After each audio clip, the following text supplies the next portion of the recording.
Geetanjali classes पर नियमित कक्षाएं चल रही हैं, ठीक है ना। यहाँ पर आपको यूपी स्पेशल और साथ में कॉन्स्टिट्यूशन की क्लासेस मिल रही हैं, यानी कि आपको इस बैच में 2 कक्षाएं मिलती हैं, ठीक है। और इस पर मैथ और रीजनिंग की भी क्लासेस चलती हैं। यदि कोई बच्चा मैथ और रीजनिंग में जुड़ना चाहता है तो वह एप्लीकेशन में जाकर आप बैच को, मैथ और रीजनिंग को ज्वाइन कर सकते हैं। और इंग्लिश का भी इसमें प्रावधान है, इंग्लिश का भी बैच चल रहा है, तो आप इंग्लिश के बैच को भी ले सकते हैं, ठीक है। आइएगा स्टार्ट करते हैं। आज हम बहुत ही महत्वपूर्ण तथ्य हैं, ठीक है। यहाँ से प्रश्न अधिकतर बनता है और बच्चा इसको स्किप कर देते हैं, पढ़ते नहीं है ना। तो आज हम उत्तर प्रदेश का संगीत, चित्रकला, लोकगीत जो है उन पर चर्चा करते हैं। आइएगा स्टार्ट करते हैं, ठीक है। हेडिंग बना लीजिएगा पहले लोकगीत, हेडिंग बना लीजिएगा लोकगीत। अब लोकगीत में पहला पॉइंट आप लिखिएगा जो बहुत ज्यादा पूछा जाता है, रसिया, ठीक है ना। रसिया वास्तव में कहाँ का है? ब्रज क्षेत्र का है। कहाँ का है? ब्रज क्षेत्र का। क्लियर है? अर्थात ये किस भाषा में बोला जाता है, प्रश्न ऐसे भी बनता है, तो ब्रज भाषा में ही बोला जाता है। किस भाषा में? ब्रज भाषा में ये गाया जाता है। लोकगीत होते क्या हैं? यानी कि किसी त्योहार पर, है ना, किसी उत्सव पर, है ना, किसी के जो मांगलिक कार्य होते हैं उन पर जो गीत गाए जाते हैं पारंपरिक, उन्हें हम क्या कहते हैं? लोकगीत कहते हैं। क्या कहते हैं? लोकगीत। इसमें ही क्या झलकती है? परंपरा झलकती है। उस समुदाय, उस क्षेत्र की क्या झलकती है? परंपरा को देखा जा सकता है, उन गीत के माध्यम से समझा जा सकता है, ठीक है। आइएगा अगला देखिएगा, अगला है कजरी। कजरी बेसिकली कहां से? पूर्वांचल। अगर आपको जिला भी दे दे, क्योंकि इसमें कभी कभी जिला भी दे देते हैं, तो ये मिर्जापुर में, कहां पर? मिर्जापुर में गाया जाता है, ठीक है। आ रही है बात समझ में? किस भाषा में गाया जाता है, थोड़ा सा इसको समझ लीजिएगा। ये वास्तव में अवधी भाषा में, किस भाषा में? अवधी भाषा में गाया जाता है। Clear point? आ रही है बात समझ में? बहुत इंपॉर्टेंट है, बहुत ज्यादा इंपॉर्टेंट है, पूछा जाता है, ठीक है। और अगर आपसे पूछा जाए कि वास्तव में अवधी भाषा में तो हो ही रहा है, और किस जिले में यह गाया जाता है, तो वास्तव में ये वाराणसी में भी गाया जाता है। कहां पर? वाराणसी में। Clear point? इसी से ही इंपॉर्टेंट फैक्ट आपका क्या बनता है? बहुत इंपॉर्टेंट है कजरी, ध्यान रखिएगा, पूछा जाता है परीक्षाओं में। ये वास्तव में आपसे ये भी पूछा जाएगा कि वास्तव में इसका जो उत्पत्ति हुई थी वह कहां पर हुई थी, तो वास्तव में मिर्जापुर जिले में इसकी क्या हुई थी?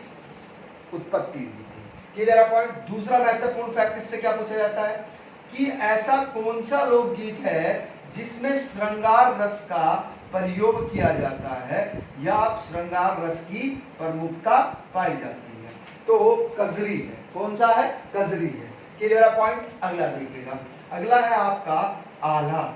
आल्हा लोकगीत जो है ये वास्तव में बुंदेलखंड क्षेत्र में गाया जाता है। कहां पर?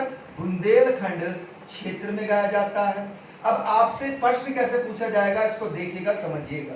ये पूछा जाता है कि विशेष रूप से किस जिले में गाया जाता है, तो विशेष रूप से वास्तव में ये महुआ जिला जो है आपका, उसमें गाया जाता है, ठीक है। आपसे प्रश्न यहां से ये भी बन सकती है कि आल्हा लोकगीत की शुरुआत कहां से हुई, तो आल्हा गीत की शुरुआत भी वास्तव में कहां से हुई थी?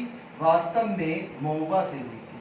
कहां से हुई थी? महुआ से हुई थी। Clear point? आ रही है बात समझ में? देखिएगा, इसमें आप नोट करके ये चीज लिखिएगा, कभी कभी कथन निष्कर्ष में ये चीजें पूछ ली जाती है कि आल्हा खंड पूछा जाएगा। आल्हा खंड लोकगीत किनके द्वारा?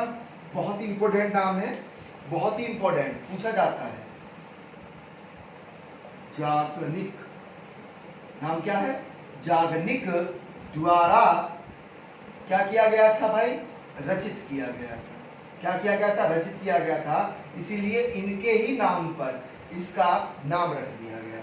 पॉइंट क्लियर है? आ रही बात समझ में? अब एक चीज और समझिएगा, इससे जो इंपॉर्टेंट पॉइंट आपका बनेगा वह क्या बनता है पूछा जाता है कि वीर रस, बहुत ज्यादा इंपॉर्टेंट है, पूछा जाएगा कि वीर रस का प्रयोग किस लोकगीत में किया जाता है। तो वीर रस का प्रयोग वास्तव में आहला लोकगीत में किया जाता है।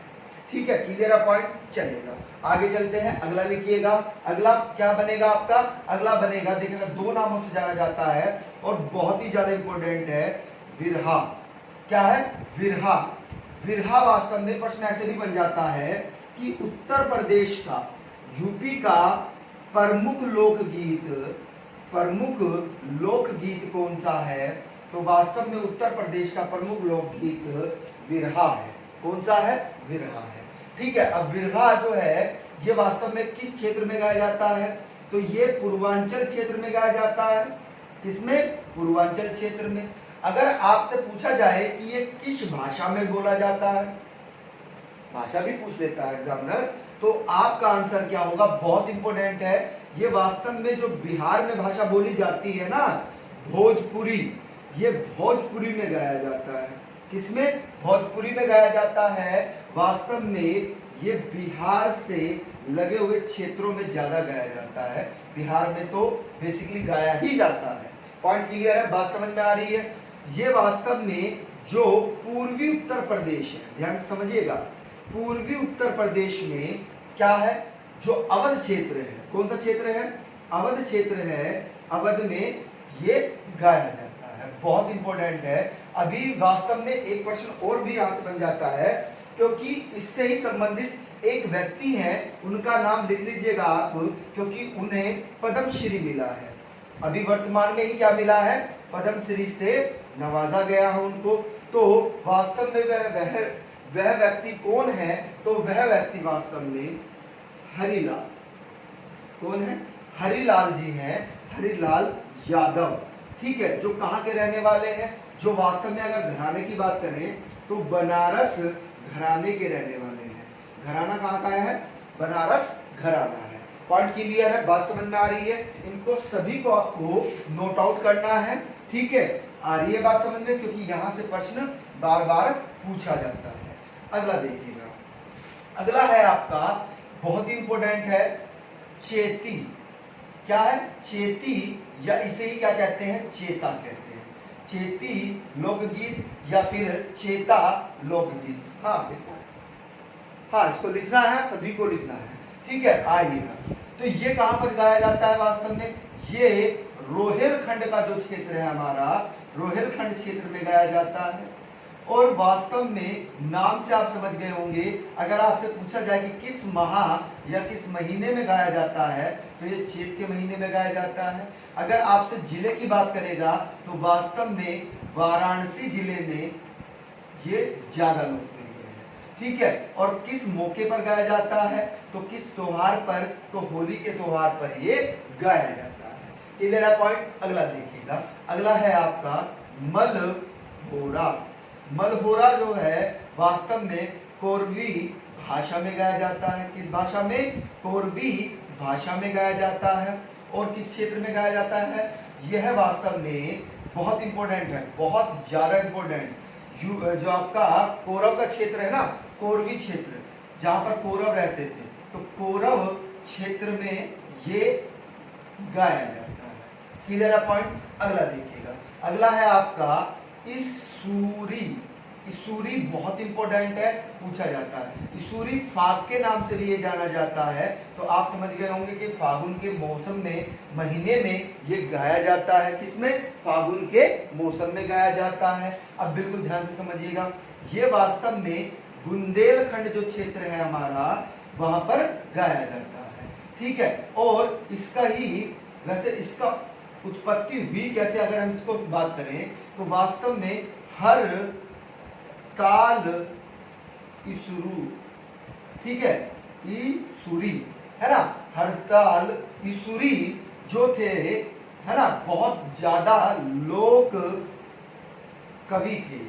क्या थे, लोक कवि थे, तो इन्हीं के नाम से जाना जाता है। अगर इनके जन्म की बात करें कि इनका जन्म हुआ कहां पर, तो उत्तर प्रदेश के झांसी जिले में हुआ था इनका जन्म। जन्म कहां पर हुआ था, झांसी जिले में हुआ था। क्लियर है पॉइंट, बात समझ में आ रही है? ये इससे संबंधित महत्वपूर्ण तथ्य थे।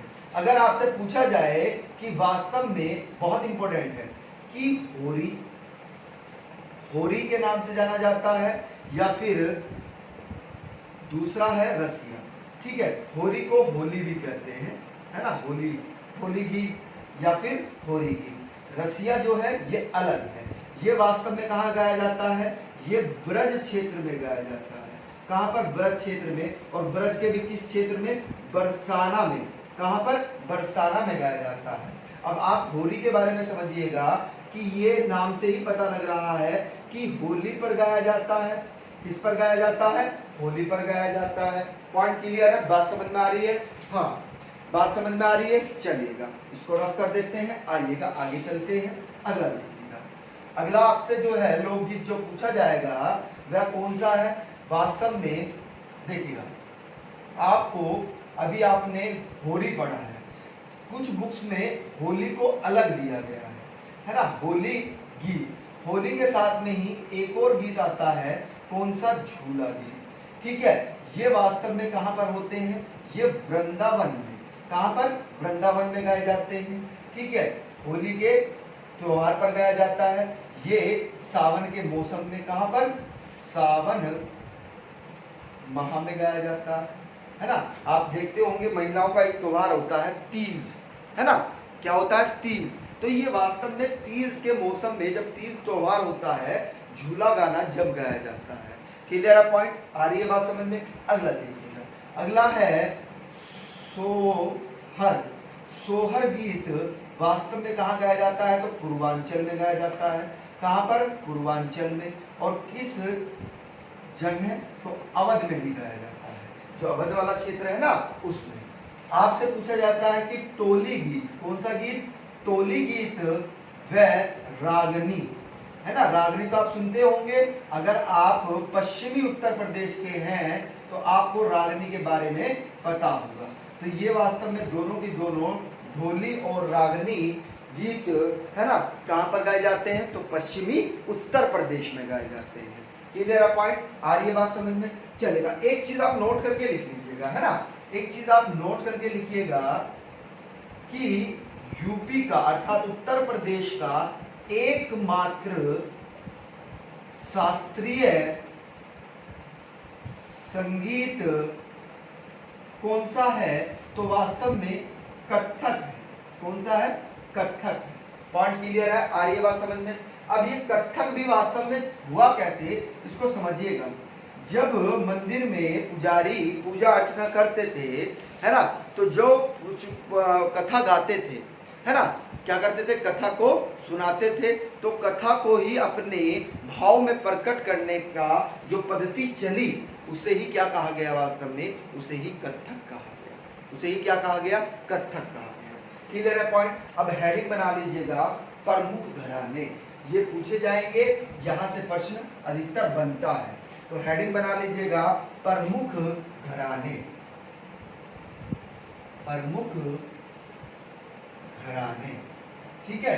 तो प्रमुख घराने में पहला घराना है, देखिएगा, बिल्कुल ध्यान से समझिएगा। घराने हम बाद में लिखाएंगे। एक नाम आप लिख लीजिएगा, गिरिजा देवी। बहुत ही ज्यादा इंपॉर्टेंट नेम है भाई। ये वास्तव में ठुमरी गायन, क्या थी? ठुमरी गायक थी। क्या थी? ठुमरी गायक थी। हमने ठुमरी लिख दिया है, इसको आप ठुमरी करिएगा, है ना। क्या करिएगा?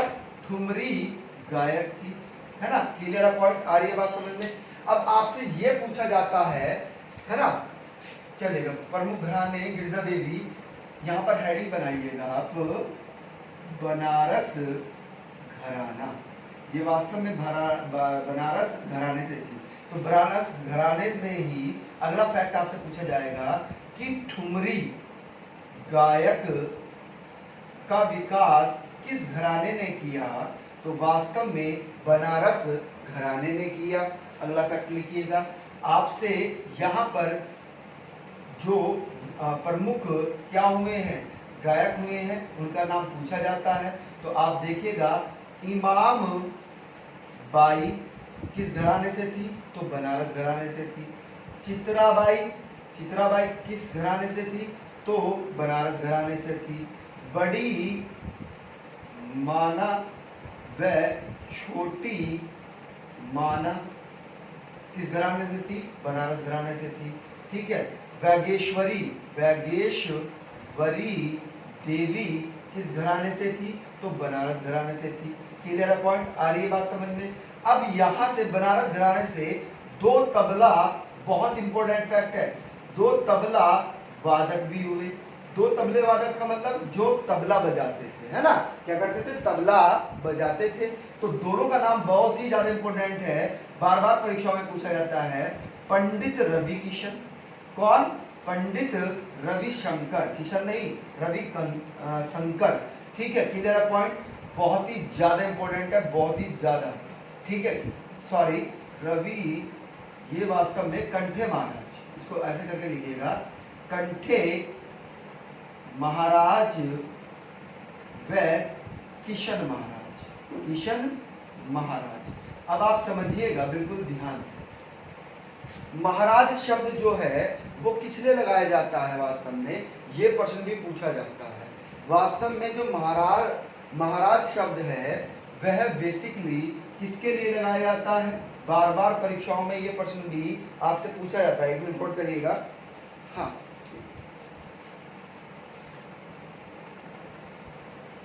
हाँ, तो वास्तव में जो महाराज जो उपाधि आती है वास्तव में वह कथक के लिए आती है, इसलिए एग्जामिनर आपको कंफ्यूज करता है। ठीक है। ये वास्तव में तबला वादक है। ठीक है। क्या है? तबला वादक है दो, कंठे महाराज और किशन महाराज। लेकिन महाराज जो उपाधि होती है वास्तव में वह कथक आचार्यों के लिए होती है। किसके? जो कथक सिखाते हैं, कथक में निपुण होते हैं, उनके नाम के पीछे ही क्या लगा दिया जाता है? महाराज शब्द का प्रयोग कर दिया जाता है। Clear point? आइएगा अगला देखिएगा। इसी में ही वास्तव में एक सितार वादक भी थे। कौन थे? सितार वादक, जो सितार बजाते थे, जिनका नाम क्या था? पंडित रवि शंकर, रवि शंकर। ठीक है। Clear point? ये वास्तव में उस्ताद कौन थे इनके?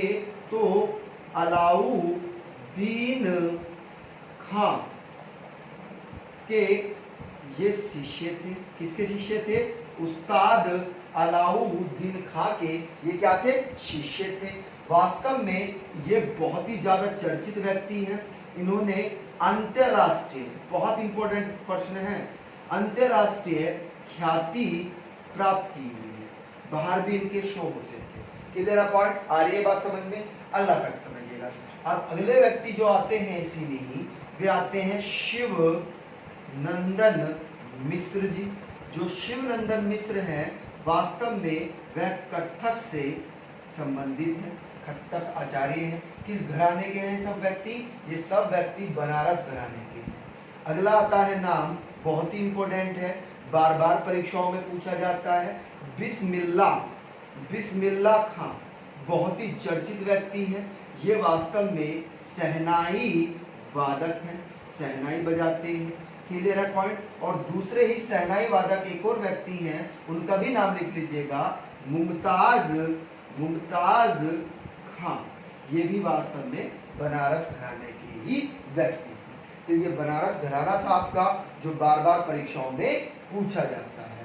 यहाँ पर नोट करके बनारस घराने में ही लिखिएगा, जो आपसे प्रश्न पूछा जाएगा कि ख्याल गायन के लिए कौन सा घराना प्रमुख है? तो बनारस घराना है। ठुमरी के लिए बनारस घराना। पॉइंट क्लियर करते रहिएगा। टांपा, ठीक है, कजरी, भजन, गजल और आपका ध्रुव पा और धमा के लिए बनारस घराना क्या है भाई? प्रसिद्ध है। क्या है? प्रसिद्ध है। पॉइंट क्लियर है? बात समझ में आ रही है? चलिए, ये तो बात हो गई बनारस घराने की। अगला हेडिंग बना लीजिएगा लखनऊ घराना। अगला हेडिंग बनाइएगा लखनऊ घराना। ठीक है। तो लखनऊ घराना लिखिएगा, लखनऊ घराना। तो लखनऊ घराने में पहला पॉइंट लिखिएगा आप, जो परीक्षाओं में पूछा जाता है, बहुत ही इंपॉर्टेंट है कि बिंदादीन किससे संबंधित व्यक्ति है, बहुत इंपॉर्टेंट है। तो कथक नृत्य से संबंधित व्यक्ति है, बार बार पूछे जाते हैं। अगला है कोदू सिंह, बहुत ही चर्चित व्यक्ति है। ये आपका पखवाज वादक है। पखवाज एक यंत्र होता है ना, संगीत यंत्र होता है। क्लियर पॉइंट, आ रही है बात समझ में। पखवाज के एक और व्यक्तियों का नाम आता है, लिख लीजिएगा, पंडित अयोध्या प्रसाद। वे भी लखनऊ के निवासी हैं, मतलब लखनऊ घराने के हैं। Clear point. अगला लिखिएगा, बहुत इंपॉर्टेंट है। कथक से ही कौन कौन आते हैं, कथक के ही दो व्यक्ति और हैं जो बार बार परीक्षाओं में पूछे जाते हैं। एक है आपका बिरजू महाराज और दूसरे हैं आपके ठाकुर प्रसाद। ये कथक से। Clear point. अगला फैक्ट लिखिएगा, बहुत ही ज्यादा महत्वपूर्ण व्यक्ति है, बहुत ही ज्यादा महत्वपूर्ण व्यक्ति। कौन, बेगम अख्तर। बेगम अख्तर वास्तव में ये गजल गायिका है, गजल से संबंधित है। और वास्तव में इन्हें एक उपाधि भी मिली हुई है, उसका नाम लिख लीजिएगा, प्रश्न बन जाता है कि मलिका ए गजल किसको कहा जाता है। तो वास्तव में बेगम अख्तर जी को कहा जाता है, महिला है ना। क्लियर पॉइंट, आ रही है बात समझ में। चलेगा, अगला हेडिंग डाल लीजिएगा, इटावा घराना, है ना। अगला हेडिंग डालिएगा, इटावा घराना। ये भी पूछा जाता है, इटावा घराना। अब इटावा घराने में जो पहला पॉइंट लिखना है कि इसका अन्य नाम क्या है। वास्तव में इसको गोरी घराना भी कहते हैं, गोरी घराना या गोरीपुर घराना, गोरीपुर घराना, गोरी घराना या गोरीपुर घराना इसको बोला जाता है। इसमें वास्तव में किस लिए प्रसिद्ध है, तो वास्तव में ये सितार वादक के लिए प्रसिद्ध है। किसके लिए प्रसिद्ध है, सितार वादक के लिए प्रसिद्ध है। पॉइंट क्लियर है, बात समझ में आ रही है। ये वास्तव में और किस लिए प्रसिद्ध है इसको समझिएगा। इसको ये वास्तव में ध्रुव तारा जोशी जो थे, है ना, जो सितार वादक थे, वह किससे संबंधित है, इटावा घराने से संबंधित है, जो परीक्षाओं में बार बार पूछा जाता है। एक चीज आप लखनऊ घराने में नोट करके लिख लीजिएगा, पीछे नोट करके एक चीज लिखिएगा, किसमें, लखनऊ घराने में। लखनऊ घराने में, क्योंकि हमारी राष्ट्रीय राजधानी है, याद आ गया तो इसलिए लिखवा रहे हैं, है ना। लखनऊ घराने में एक चीज लिखिएगा कि वास्तव में वाजिद अली शाह के काल में मौजूद कौन थे, तो नाम लिख लीजिएगा, बिंदादीन जी। क्लियर पॉइंट, बात समझ में आ रही है। अब इससे ही संबंधित दो व्यक्ति और हैं, उनका भी नाम लिख लीजिएगा, सादिक अली खां, जो वीणा से संबंधित है। किससे संबंधित है, वीणा से। अगला लिख लीजिएगा, रजा खां वास्तव में सितार से संबंधित है, जो लखनऊ का है। ये नोट करके लिख लीजिएगा, याद आ गया है, हमने लिखवा दिया है, कभी कभी प्रश्न यहाँ से भी बन जाता है। Clear point. चलिएगा आगे चलते हैं। देखिए, अब इटावा घराने के बाद में अगला हेडिंग बनाइएगा आप, बहुत ज्यादा इंपॉर्टेंट है, जो परीक्षाओं में बार बार पूछा जाता है। कौन सा, इलाहाबाद घराना। इलाहाबाद घराना। अब तो प्रयागराज हो गया है नाम इनका, इलाहाबाद का क्या नाम हो गया है, प्रयागराज हो गया है। ठीक है, हाँ, अब क्या हो गया है, प्रयागराज हो गया है। तो ठीक है, अब इलाहाबाद घराने में पहला पॉइंट लिखिएगा, जो बार बार पूछा जाता है कि ओमकार नाथ ठाकुर किस घराने से संबंधित हैं, तो वास्तव में इलाहाबाद घराने से ये संबंधित है। आपसे पूछा जाता है कि ये वास्तव में किस चीज के आचार्य हैं, तो ये वायलिन वादक, ठीक है, वायलिन बजाते हैं। क्या बजाते हैं? वायलिन बजाते हैं। क्लियर है पॉइंट? वायलिन कौन सी है? मोहब्बतें में जो बजाता है वो वायलिन होता है। ठीक है, आइएगा अगला देखिएगा। इससे संबंधित जो महत्वपूर्ण प्रश्न है, दूसरा क्या बनेगा? दूसरा प्रश्न ये बनेगा कि वास्तव में जो हरिप्रसाद, कौन? हरिप्रसाद चौरसिया, बहुत इंपॉर्टेंट व्यक्ति हैं हरिप्रसाद चौरसिया। ये वास्तव में बांसुरी वादक है। कौन है? बांसुरी वादक है। पॉइंट क्लियर है? बात समझ में आ रही है? बांसुरी वादक एक और व्यक्ति हैं, उनका भी नाम लिख लीजिएगा, जो रघुनाथ सेठ के नाम से चर्चित है। रघुनाथ सेठ के नाम से चर्चित है। अगला फैक्ट लिखिएगा, जो अन्य जो व्यक्ति हुए हैं किसके?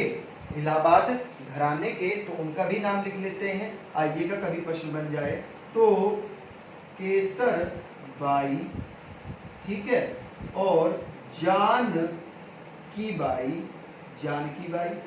अगला देखिएगा, जानकी बाई को एक और नाम से जाना जाता है, यहाँ पर लिख लीजिएगा, उफ 56 छुरी। इन्हें 56 छुरी के नाम से भी जाना जाता है, इसको अंडरलाइन कर लीजिएगा। क्लियर है पॉइंट? और अगले व्यक्ति हैं आपके मुनीर खातून बेगम। ये भी किस घराने से संबंधित हैं? तो इलाहाबाद घराने से संबंधित। क्लियर है पॉइंट? अगला हेडिंग बना लीजिएगा। अब छोटे छोटे घराने रह गए हैं, प्रमुख घराने हो गए हैं, तो वहां से भी प्रश्न आपका बन जाता है। हेडिंग बना लीजिएगा शाहजहानपुर।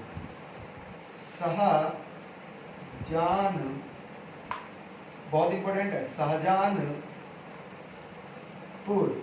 शाहजहानपुर घराना, पूरा लिख लीजिएगा घराना। तो ये वास्तव में किस लिए फेमस है? ये वास्तव में सरोदा वादन के लिए बहुत ज्यादा प्रमुख है। जोड़ो मिलाओ में आपको प्रश्न मिल सकता है। अगला प्रश्न हेडिंग बनाइएगा, बहुत ही इंपॉर्टेंट है, आगरा घराना। तो आगरा घराने में पहला पॉइंट लिखिएगा, है ना, बहुत ही ज्यादा महत्वपूर्ण है। क्या वास्तव में ये किस लिए फेमस है? तो अभी हम बताएंगे कि ख्याल क्या है, ये सब चीजें आपको समझाएंगे आगे। जब संगीत आएगा तो तब हम आपको ये चीजें बताएंगे। तो ये ख्याल गायन से संबंधित है, ध्रुपद से संबंधित है, धमार से संबंधित है ना, धमार ताल से संबंधित है, के लिए प्रसिद्ध, यानी कि जाने जाते हैं। पॉइंट क्लियर है? बात समझ में आ रही है? आगरा घराना ये था, है ना, क्लियर है? हाँ, नोट जैसे हम बना रहे हैं ऐसे ही नोट्स बना लीजिएगा आप, है ना, जैसे हम नोट्स बना रहे हैं आपका व्हाइट बोर्ड पर, ऐसे ही आप भी बना सकते हैं शॉर्ट में। ठीक है, अगला फैक्ट समझिएगा। अगला फैक्ट है आपका रामपुर घराना। कौन सा?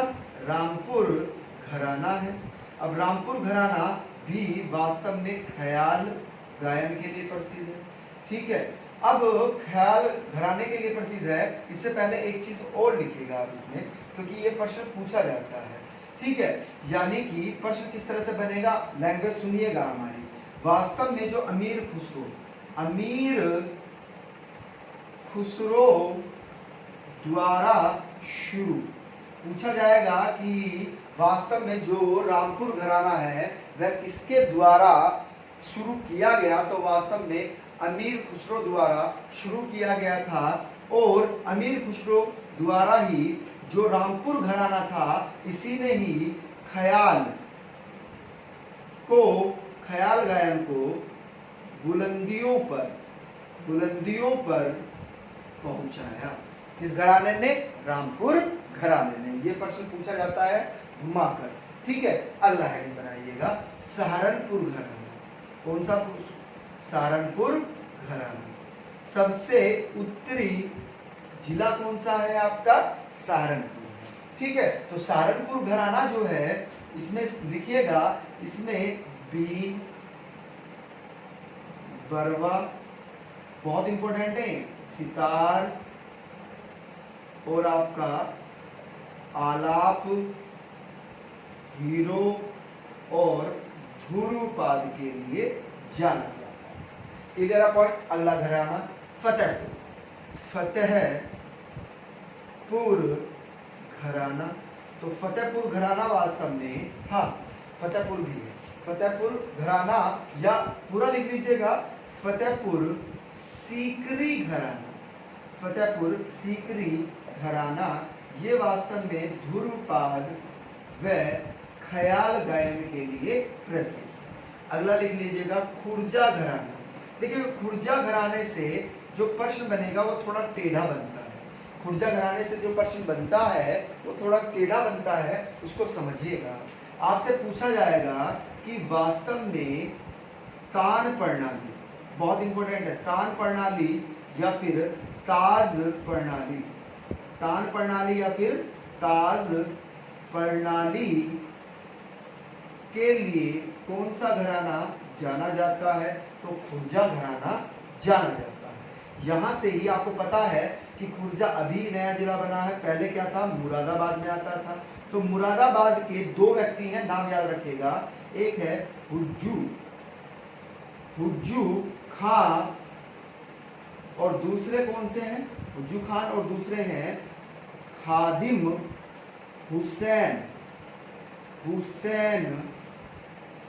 खान। दो व्यक्ति हैं ये, नाम याद रखिएगा।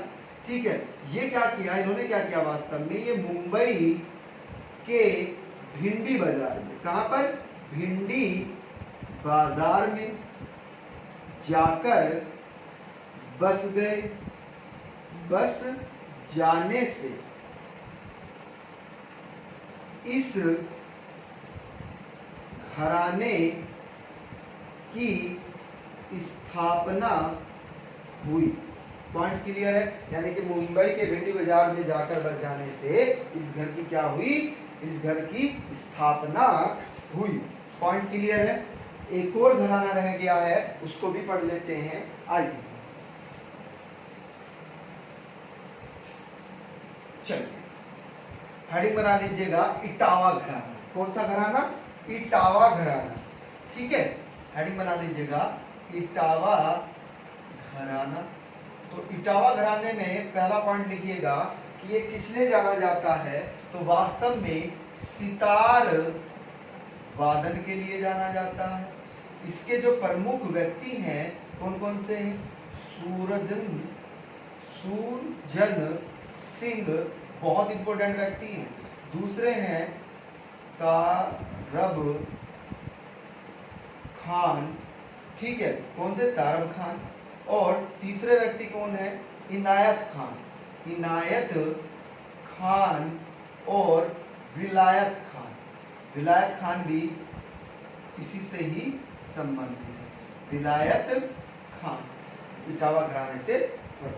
एक चीज नोट करके लिखिएगा आप, एक चीज नोट करके लिखिएगा, बहुत इंपॉर्टेंट है। वास्तव में आपसे पूछा जाता है अंतरोली घराना, आपका होमवर्क है, किसको कहा जाता है, किस घराने को अंतरोली घराना कहा जाता है? और अंतरोली घराना जो है वास्तव में वह ध्रुव पाद के लिए प्रसिद्ध। किसके लिए प्रसिद्ध है? ध्रुवपाद के लिए प्रसिद्ध। क्लियर है? ये आपके प्रमुख घराने हो चुके हैं। अब आप हेडिंग बना लीजिएगा, बहुत ही इंपॉर्टेंट है ना? हेडिंग बनाइएगा चित्रकला, उत्तर प्रदेश की चित्रकला। आप हेडिंग बनाइएगा चित्रकला। अब चित्रकला से संबंधित प्रश्न कैसे कैसे आपसे पूछे जाएंगे उनको समझिएगा। पहला ही फैक्ट आपको लिखना है, बहुत ही इंपॉर्टेंट है, कि उत्तर प्रदेश में स्थापत्य, बहुत इंपॉर्टेंट है, स्थापत्य, ठीक है, स्थापत्य काल के प्राचीनतम शासक, बहुत ही ज्यादा इंपॉर्टेंट है, बार बार परीक्षाओं में पूछे जाते हैं। शासक कहां से मिलते हैं? तो वास्तव में मौर्य काल। किससे मिलते हैं? मौर्य काल से। अगला फैक्ट समझिएगा, पूछा जाता है कि मंदिर, है ना, मंदिर बनता है आपको पता है, तो मंदिर निर्माण का शासक, मंदिर निर्माण का शासक किस काल से मिलता है? तो वास्तव में बहुत इंपॉर्टेंट फैक्ट है, ये भी पूछा जाता है। तो गुप्त काल से मिलता है। किससे मिलता है? उत्तर प्रदेश में मंदिर निर्माण के शासक किस काल से मिलते हैं? तो गुप्त काल से मिलते हैं। अगला देखिएगा, पूछा जाएगा कि मुगल चित्रकारी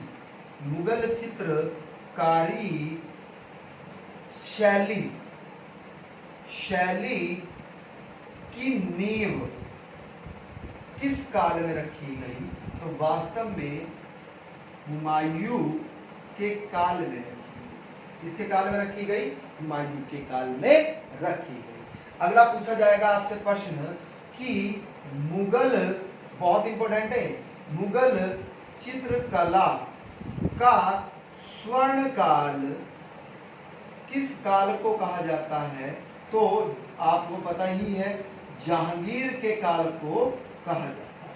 किसके काल को कहा जाता है? जहांगीर के काल को कहा जाता है। अगला पॉइंट देखिएगा, पूछा जाता है कि बहुत इंपॉर्टेंट है, बहुत ज्यादा इंपॉर्टेंट है, कि उत्तर प्रदेश कला, आपको पूरा लिखना है, आप यूपी मत लिखिएगा, हम शॉर्ट कर रहे हैं, आपको पूरा लिखना है कि उत्तर प्रदेश कला एवं शिल्प महाविद्यालय की स्थापना कब की गई? तो वास्तव में 1911 में की गई। अगला फैक्ट समझिएगा कि रामलीला, कौन सी लीला? रामलीला के चित्रकार कौन है? तो भवानी, बहुत इंपॉर्टेंट है, भवानी चरण व्यू। कौन है? भवानी चरण व्यू, आधा गया है और यह पे ऊ की मात्रा है, व्यू। ठीक है, अगला प्रश्न समझिएगा। अगला प्रश्न क्या पूछा जाता है कि सत्यम शिवम सुंदरम, सत्यम शिवम सुंदरम के चित्रकार कौन है? चित्रकार कौन है? तो लिख लीजिएगा शिव नंदन नोटियाल, है ना, कौन है? नोटियाल, कौन है? शिव नंदन नोटियाल। आइएगा अगला प्रश्न देख लेते हैं। हाँ, ये सब चीजें लिखनी है आपको चित्रकला में, है ना, क्योंकि प्रश्न कैसे भी आपसे पूछा जा सकता है, आपको कंफ्यूज नहीं होना है।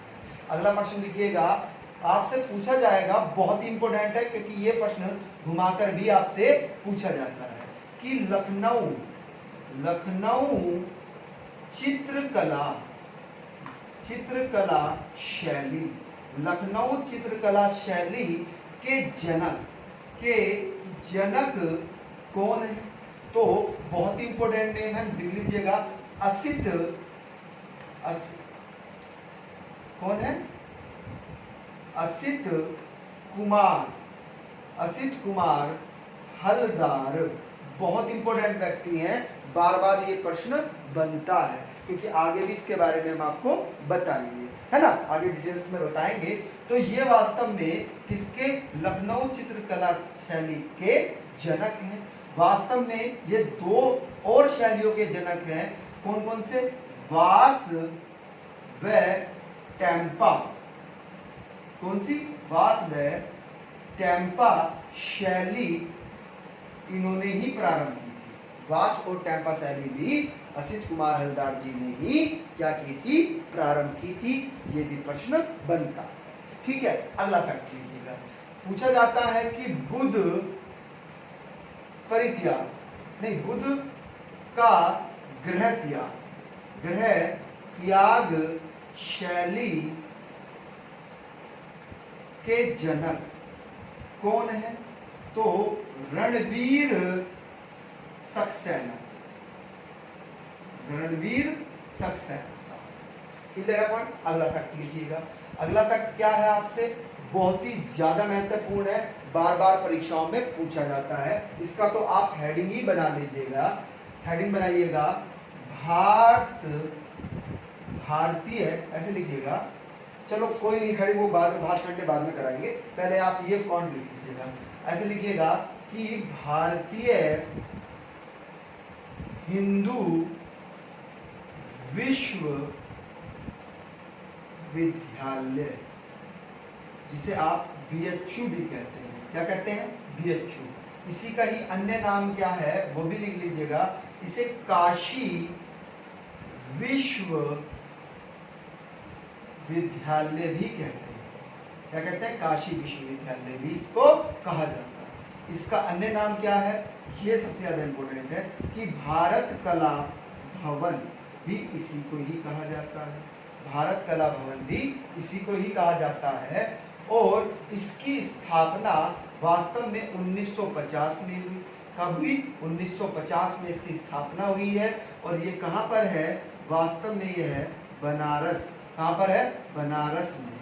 क्लियर है पॉइंट? इससे ही संबंधित एक और फैक्ट आपसे पूछा जाता है कि भारत के विशाल यानी कि बड़े, है ना, बहुत बड़े बड़े पूरी दीवारों पर होते हैं प्रदर्शनी। बहुत इंपॉर्टेंट फैक्ट है, प्रदर्शनी कला में एक अलग स्थान है। Clear point? आ रही है बात समझ में? तो ये आपका क्या था? BHU से संबंधित, अर्थात भारतीय हिंदू विश्वविद्यालय से संबंधित, काशी विश्वविद्यालय से संबंधित, है ना, भारत कला भवन से संबंधित ये प्रश्न आपसे बनते हैं। अगला फैक्ट समझिएगा। अगला है, बहुत ही चर्चित व्यक्ति हैं, नाम पूछा जाएगा, इसको इंपोर्टेंट करके लिखना है कि ललित मोहन सेन। पूरा नाम क्या है? ललित मोहन सेन किस से संबंधित है? तो ग्राफिक, बहुत इंपॉर्टेंट, ग्राफिक विद्या से संबंधित है। किससे संबंधित है? ग्राफिक विद्या। ग्राफ आप कक्षा में बनाया होगा ना, आपने कक्षा 5 से लेकर, है ना, कब तक? 10 तक बनाया होगा ग्राफ। तो ग्राफिक विद्या में, है ना, के माध्यम से ये चित्र बनाते हैं। Clear point? आ रही है बात समझ में? अगला लिख लीजिएगा, बहुत ही इंपॉर्टेंट है, चमन सिंह। चमन बहुत ही इंपॉर्टेंट व्यक्ति है। ये वास्तव में कहाँ के निवासी थे? वास्तव में निवासी तो ये कहाँ के हैं? मेरठ के। कहाँ के? मेरठ के, है ना। आर्य वास्तव में मेरठ के निवासी हैं। ये किससे संबंधित है? तो ये वास्तव में मूर्ति कला से संबंधित है। किससे संबंधित है? मूर्ति कला से संबंधित है। इनकी एक रोचक बात लिख लीजिएगा, 50 से अधिक, किससे? 50 से अधिक पुस्तक इन्होंने किसमें लिखी है? मूर्ति कला पे लिखी है। किस पर लिखी है? मूर्ति कला पर लिखी है। Clear point? आ रही है बात समझ में? तो ये तो आपका चित्रकला से संबंधित फैक्ट थे। अब हेडिंग बना लीजिएगा संगीत। हेडिंग बना लीजिएगा संगीत। संगीत से भी प्रश्न पूछे जाते हैं। संगीत इंपॉर्टेंट है। अब पता लगेगा आपको कि ख्याल क्या है, ध्रुपद गायन क्या होता है, सब आपको बताएंगे, है ना। आइए, उत्तर प्रदेश का संगीत हेडिंग डाल दीजिएगा, उत्तर प्रदेश का संगीत। Clear point? इसी में ही आप पहला फैक्ट लिखिएगा, बहुत इंपॉर्टेंट है, अमीर खुसरो। अमीर खुसरो बना लिया हेडिंग। एक मिनट हम पानी पी लेते हैं। अमीर खुसरो,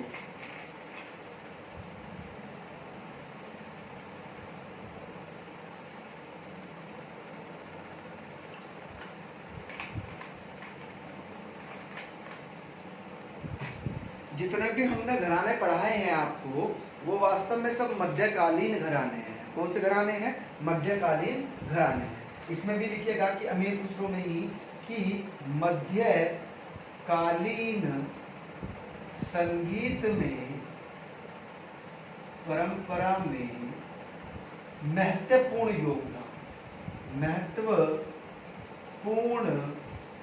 योगदान है। क्या है? महत्वपूर्ण योगदान है। किसका? अमीर खुसरो का। आप समझेंगे आप क्यों? क्योंकि इन्होंने ही वास्तव में तबला का आविष्कार किया। किसका आविष्कार किया? तबले का आविष्कार किया। बहुत इंपॉर्टेंट फैक्ट है, बार बार परीक्षाओं में पूछा जाता है। इनके जन्म से भी प्रश्न बनता है वास्तव में ये उत्तर प्रदेश के कासगंज जिले के गांव का नाम लिख लीजिएगा। गांव का नाम है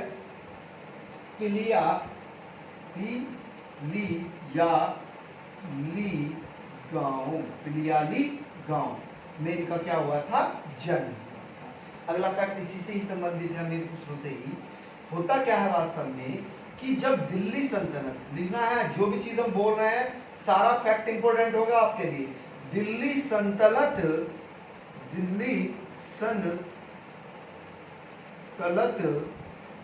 काल में ईरानी व फारसी परंपरा थी। दिल्ली सल्तनत में यानी कि मध्यकालीन में, है ना, क्या थी, ईरानी व फारसी परंपरा थी। अब परंपरा थी जब यहाँ पर दिल्ली सल्तनत में शासक कौन होते थे, तो शासक उस समय तुर्की वर्ग होता था। कौन सा वर्ग, तुर्की वर्ग क्या होता था, शासक होता था यहाँ पर। ठीक है, अब इसी से संबंधित क्या है, बहुत इंपॉर्टेंट फैक्ट है कि फारसी, बहुत बहुत बहुत ज्यादा इंपॉर्टेंट, कि फारसी व भारत राग का मिश्रण किसने किया। तो वास्तव में फारसी और भारत राग का मिश्रण किसने किया, अमीर खुसरो ने किया। तभी तो एक नए रागों की उत्पत्ति हुई। ठीक है, क्लियर है पॉइंट, अब समझिएगा। अमीर खुसरो ने ही बहुत इंपॉर्टेंट फैक्ट है, अपने अंदाज में, ऐसे करके लिखिएगा, अपने अंदाज में किस को भाई, कवाली। कहां से आई है कवाली, ईरान फारस से तो आई है। कवाली को नया रूप दिया, तराना को नया रूप दिया, कोल को नया रूप दिया, कलबाना को नया रूप दिया, और नक्शे गुल को नया, संगीत शैली, पूरा लिखिएगा, संगीत शैली की स्थापना की। क्या की, स्थापना की। किसकी, यानी कि अपने ही अंदाज में उन्होंने क्या किया, फारसी और भारत राग को मिलाकर अपने ही रूप में कव्वाली, ठीक है, तराना, कौल, कलबाना, नक्शे गुल, संगीत शैली की स्थापना की। बहुत ही इंपॉर्टेंट व्यक्ति हैं अमीर खुसरो, यहाँ से प्रश्न बनता है। इन्होंने वास्तव में, बहुत इंपॉर्टेंट है, आपने एक ताल सुनी होगी कि झूमर ताल। तो झूमर ताल वास्तव में जो प्रसिद्ध है वह इन्हीं के कारण, किनके कारण है, अमीर खुसरो के कारण है। अगला फैक्ट समझिएगा, इसी में ही है कि ध्रुवपाद वास्तव में प्राचीन काल में है ना, एक राग होता था, तो उसे क्या कहते थे, ध्रुवपाद राग कहते थे या गायन कहते थे। क्लियर है पॉइंट, आ रही है बात समझ में, बहुत इंपॉर्टेंट है ये। वास्तव में ध्रुवपाद गायन जो है कहाँ का है, तो ये तो भारतीय है। बहुत इंपॉर्टेंट फैक्ट लिखवा रहे हैं आपको। वह ईरानी, देखिएगा शब्दों पर ध्यान दीजिएगा, ईरानी शैली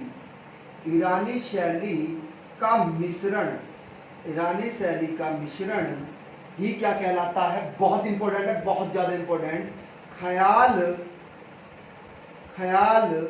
गायन शैली कहलाती है। पॉइंट क्लियर हुआ, आप पढ़ रहे थे जब घरानों में कि ध्रुवपाद क्या है, वास्तव में भारतीय राग है, एक भारतीय शैली है एक।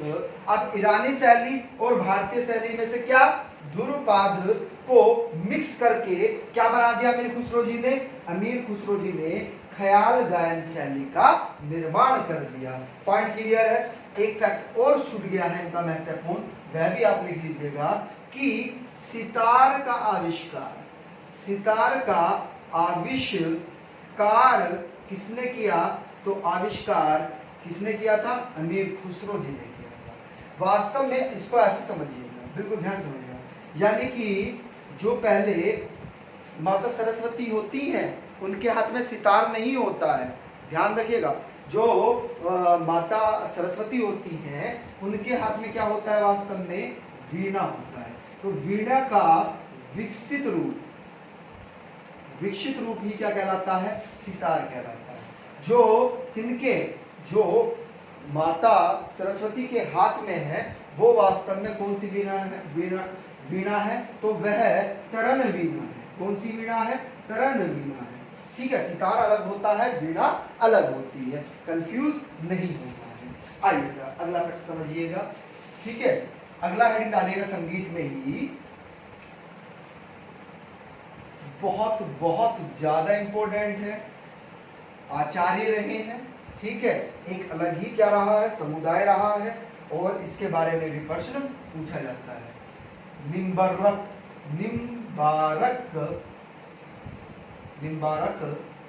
आचार्य बहुत ज्यादा महत्वपूर्ण, बार बार परीक्षाओं में प्रश्न बनता है यहाँ से।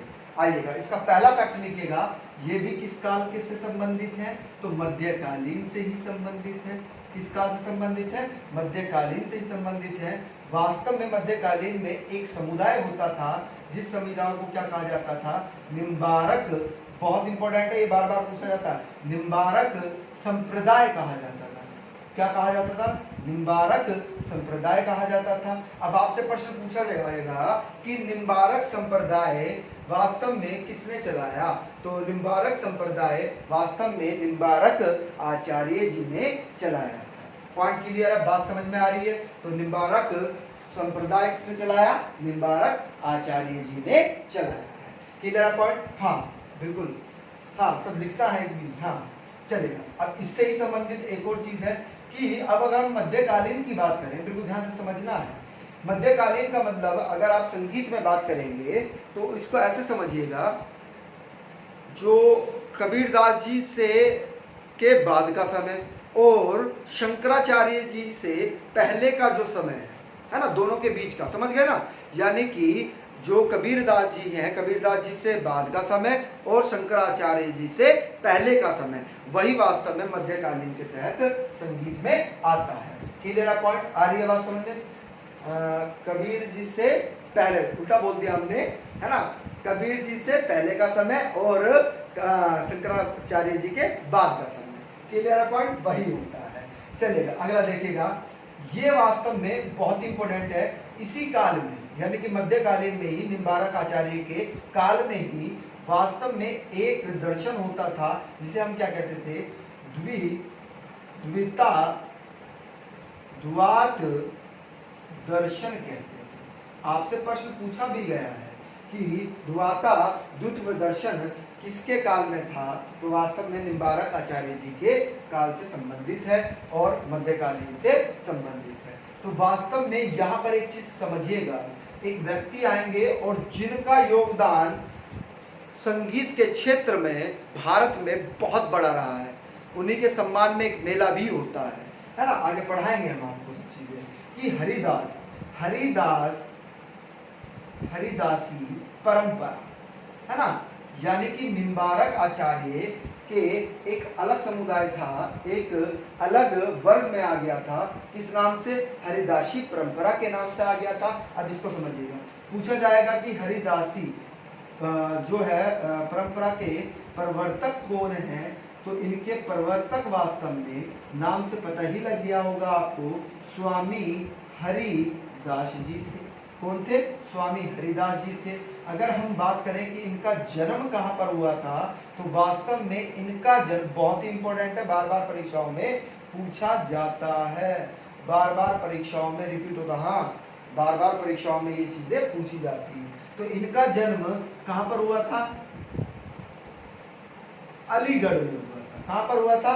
अलीगढ़ में हुआ था। और अलीगढ़ के भी किस गांव में हुआ था? तो इन्हीं के गांव का ही नाम इन्हीं के नाम से है, हरिदासपुर गांव में हुआ था। किसमें हुआ था? हरिदासपुर गांव में हुआ था। अब एक चीज और समझिएगा, तो हरिदास जी के क्या थे? 3 शिष्य प्रमुख हैं, जिनका नाम बार बार पूछा जाता है। 3 शिष्य प्रमुख हैं, कौन कौन से? एक तो आपको पता ही है, बहुत इंपॉर्टेंट है, बेजू। दूसरे कौन से हैं? गोपाल। और तीसरे कौन से हैं? ये तो सबसे ही ज्यादा फेमस रहे हैं, तानसेन। कौन? तानसेन। अब वास्तव में तानसेन से क्या प्रश्न बन जाता है? यहाँ पर तानसेन से ये प्रश्न बनता है, वास्तव में ध्रुव, देखिएगा बिल्कुल अंतर को समझना है,